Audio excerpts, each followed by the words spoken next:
राहुल गांधी ने एक और प्रेस कॉन्फ्रेंस करी है वोट चोरी के ऊपर और अभी इन्होंने क्लेम किया है कि बीजेपी सरकार ने हरियाणा में 25 लाख से ज़्यादा वोट की चोरी की हुई है। उसके क्या क्या तरीके हैं उसके बारे में बताया है कि किन किन तरीकों से चोरी हुई है, जिसके बारे में हम आगे वीडियो के अंदर बात करेंगे। हम उनके एक एक पॉइंट को उठाएंगे और देखेंगे कि क्या इनके द्वारा लगाए गए आरोप सही है या गलत है। राहुल गांधी जी ने बोला कि 25 लाख वोट चोरी किए गए हैं, जिसके अंदर उन्होंने बोला कि ये वोट चोरी का शक एग्जिट पोल से हुआ था। इन्होंने दिखाया कि जो इंडिया टुडे का एग्जिट पोल था वे इन्हें दे रहा था 58 सीट और बीजेपी को दे रहा था 20 सीट। मैंने जाके चेक किया कि सही में ये बात सही है या गलत, तो सच में लगभग इतना था। ऐसे इन्होंने 4 से 5 एग्जिट पोल दिखाए जिसके अंदर इनको 58, 54, 62, 61 सीट मिल रही थी। उसके बाद राहुल जी ने हरियाणा के सीएम की एक वीडियो दिखाते हैं जिसके अंदर वो बोल रहे हैं, आप खुद ही देख लो। एक तरफा सरकार बना रही है, हमारे पास सारी व्यवस्थाएं हैं, आप चिंता मत करिए। लेकिन मेरे हिसाब से इस वीडियो में इतना दम नहीं था, क्योंकि चुनाव से पहले जो पार्टी जीत रही होती है या हार रही होती फिर भी वो कहती कि नहीं मैं जीत रहा हूँ। उसके बाद इन्होंने दिखाया कि जो कांग्रेस हारी थी वो हारी थी 22,780 वोट के आसपास से।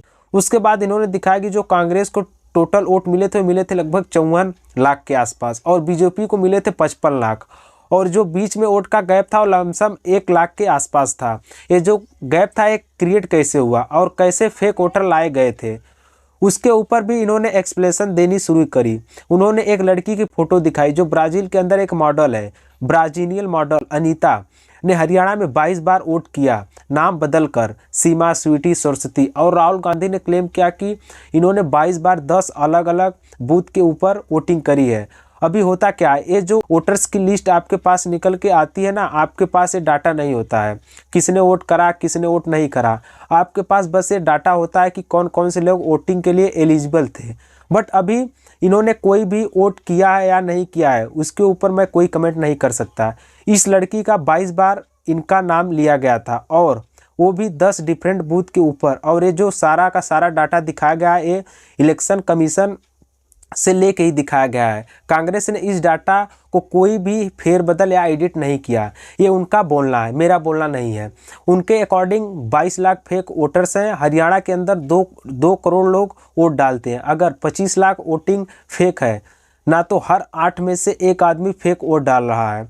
फिर राहुल गांधी ने दिखाया कि एक लेडी की फ़ोटो को 100 टाइम यूज़ किया गया है। उसके बाद राहुल गांधी ने फिर एक आदमी की फ़ोटो दिखाई जो एलिजिबल था 223 वोट डालने के लिए। एक आदमी की फ़ोटो 223 टाइम्स लगाई गई थी एंड आप लोग उसको मिस्टेक नहीं बोल सकते हैं। उसके बाद राहुल गांधी ने दिखाया कि कुछ फ़ोटो को ब्लर करके लगा रखा है, मतलब मेरी फ़ोटो उसके ऊपर गंदा सा ब्लर लगा हुआ है। मेरी ओपिनियन पूछोगे तो मैं यही कहूँगा कि इतना बड़ा गैप नहीं हो सकता। 25 लाख वोट चोरी का मतलब समझ रहे हो, बहुत ज़्यादा। हाँ, ये हो सकता है कि 25 लाख की जगह बीजेपी 5 लाख या 4 लाख वोट चोरी कर सकती, लेकिन ये दावा भी नहीं कर सकते कि वोट चोरी हो रही है। लेकिन ये भी कह सकते हैं कि जब विपक्ष की पार्टी बार बार आपके ऊपर आरोप लगा रही है कि नहीं इस जगह भी चोरी हुआ है उस जगह भी चोरी हुआ, तो उनकी प्रॉपर जाँच होनी चाहिए कि